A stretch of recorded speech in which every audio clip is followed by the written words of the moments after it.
The Stoic vision of a leader. For the Stoics, leadership was never just about giving orders. It was about character. A leader's true authority isn't measured by armies or wealth, but by whether he embodies virtue. To lead others, one must first lead himself. They believe that power reveals a person's true nature. It highlights either vices or virtues. If someone is driven by anger, greed, or pride, power can turn them into a tyrant. But if they are guided by reason, justice, and self-control, power makes them a steward of the common good. As emperor, Marcus Aurelius operated at the crossroads of philosophy and power. Surrounded by intrigue, burdened by war, and tempted by arrogance, he nightly turned to his meditations, reminding himself, "If it is not right, do not do it. If it is not true, do not say it." Marcus saw leadership as rooted in justice.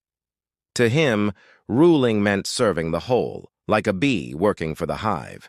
He refused to separate his role as emperor from his duty as a servant.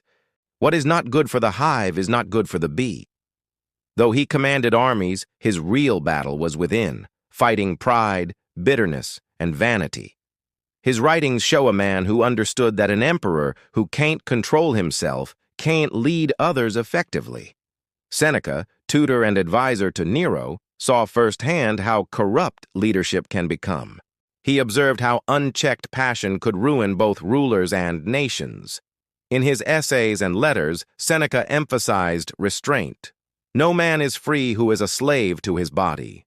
For Seneca, leadership required freedom from greed and excess. Leaders enslaved by pleasure also enslaved their people.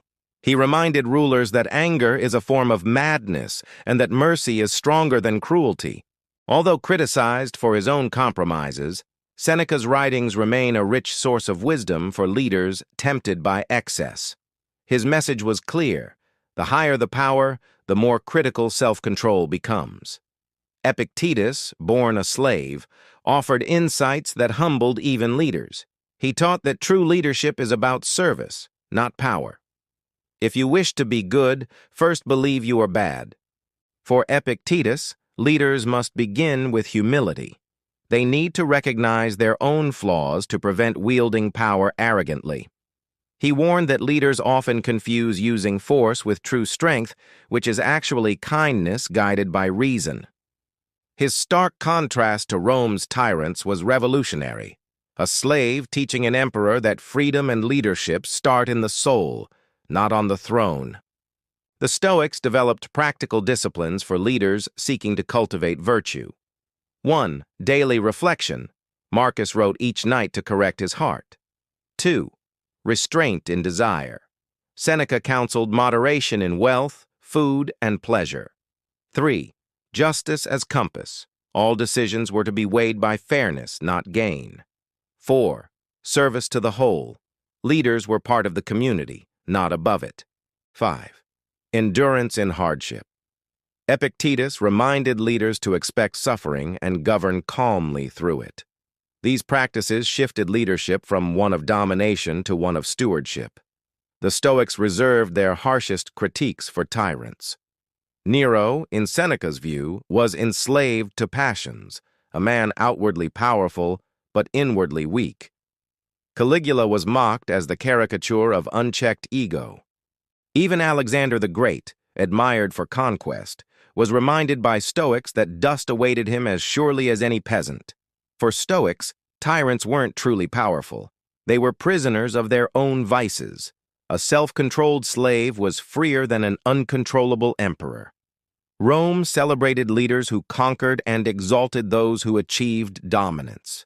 Stoicism praised leaders who were just.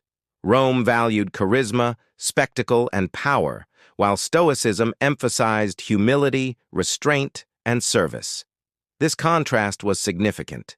In an empire that worshipped strength, the Stoics declared, "True greatness lies in virtue." Modern leaders face the same temptations. Ambition without justice creates corporate scandals. Charisma without virtue fuels political corruption. Power without restraint leads to family and church breakdowns. The Stoics remind us that leadership isn't about climbing higher, but about digging deeper into character, discipline, and justice. Yet Stoicism, despite its wisdom, falls short. It prepares leaders to endure and control, but not necessarily to reconcile and forgive. It can make a leader disciplined, but not always compassionate. This is where Scripture completes the picture. Virtue paired with love, justice paired with mercy, discipline paired with grace.